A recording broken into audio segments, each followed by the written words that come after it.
Salam bahagia Bapak Ibu, sobat muda, para pemirsa.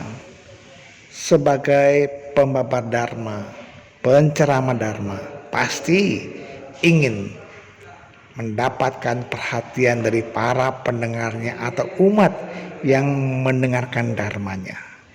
Nah, beberapa tips yang bisa saya sampaikan pada kesempatan ini diantaranya,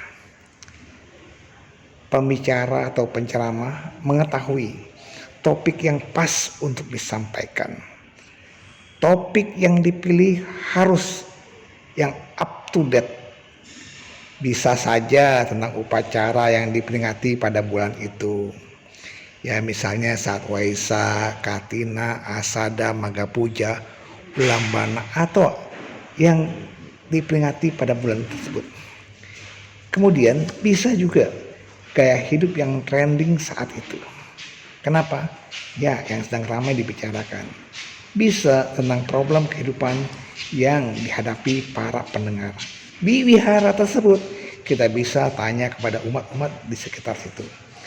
Atau juga bisa babaran dharma kontekstual.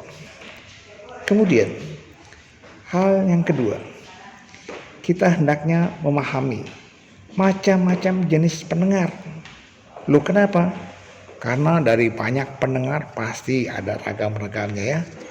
Ada orang yang senang mendengarkan ceramah dharma dengan seksama. Ada juga orang yang cepat bosan.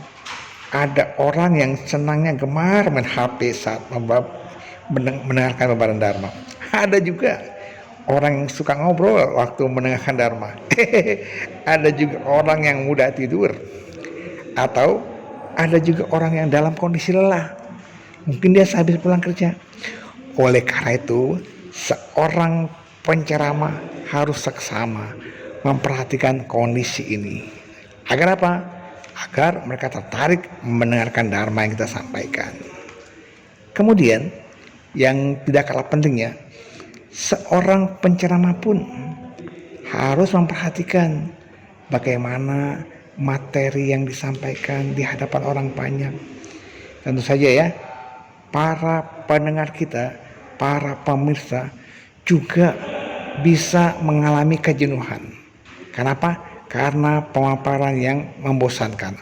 Oleh karena itu, kita harus memakai gaya yang agak berbeda. Mungkin dengan berjalan dari satu podium menuju kepada umat, atau mungkin sambil bertanya. Kemudian bertanya tadi adalah membuat babaran dharma itu interaktif, ya. Supaya apa? Supaya kita tahu apakah umat mengerti atau tidak tentang babaran dharma yang kita sampaikan.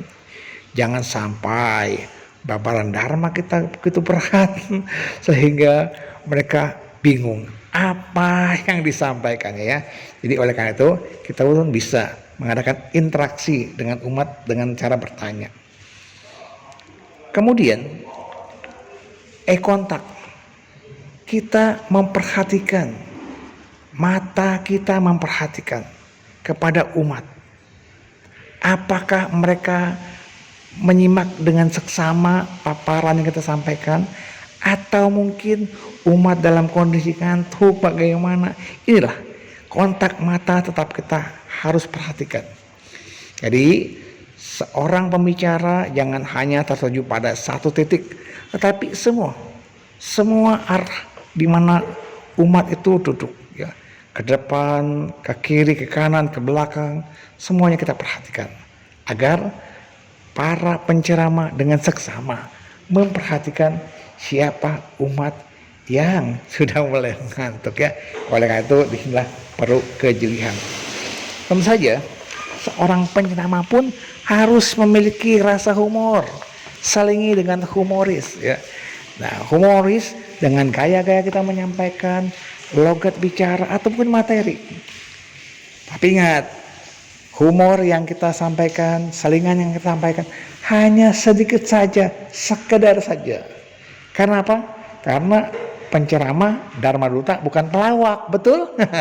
Nah, kalau penceramahnya pelawak, akhirnya umat hanya pulang dengan tertawa-tawa saja tanpa mengerti makna terdalam dari ceramah yang kita sampaikan, ya. Kemudian tentu saja kita harus melihat sekarang ini kemajuan teknologi sudah pesat. Sebagai penceramah hendaknya usahakanlah kita mempergunakan media PowerPoint ya, audio visual kita gunakan ya, atau mungkin dengan video-video. Di situ ada video inspirasi dalam hal kebaikan, bagaimana cara menolong orang lain, bagaimana berdana, atau lagu-lagu Buddhis. Silakan ajaklah umat untuk bernyanyi lagu-lagu Buddhis. Kita kenalkan kembali lagu-lagu Buddhis yang pernah ada, ya, agar mereka pun semakin tertarik untuk mendengarkan babaran Dharma yang kita sampaikan. Bisa juga dengan menyajikan kisah-kisah menarik. Kisah Bodhisattva waktu menyempurnakan wirya paramita, dana paramita, sila paramita, tergantung topik apa yang kita kupas saat itu. Atau bisa juga dengan cerita-cerita pada masa saat ini, sekarang ini, apa yang sedang terjadi, bisa kita ungkapkan sebagai kisah-kisah yang menarik. Bisa juga kita menyampaikan ide-ide baru tentang bagaimana menghadapi kehidupan di masa pandemi seperti ini. Ya, kita buat sebuah terobosan mengatasi masa-masa pandemi, tetap menjalankan protokol kesehatan, lalu menjaga kebahagiaan. Agar apa? Kuat secara mental. Bapak Ibu, sobat muda yang berbahagia, tentu saja seorang penceramah, seorang pembicara, jangan lupa membuat kesimpulan dari hal-hal yang dipaparkan. Dan akhirnya pesan apa yang diharapkan dari pemaparan materi tersebut. Ya, pada kesempatan kali ini saya berharap para pendengar, para penceramah, para pemirsa bisa mengambil manfaat ketika hendak menyampaikan materi-materi agama atau mungkin materi lain dengan metode yang menarik kepada para pemirsa. Akhirnya, sebagai kesimpulan, saya akan sampaikan, menarik atau tidaknya sebuah babaran Dharma tidak semata-mata terletak kepada pembicara yang tinggi pendidikannya, melainkan bagaimana pembicara mampu menguasai materi dan mampu menguasai pendengar yang dihadapinya, sehingga babaran Dharma menjadi hal yang menarik dan tidak membosankan bagi para pendengarnya. Semoga kita bisa mengambil hikmahnya. Salam sehat selalu, Namo Buddhaya.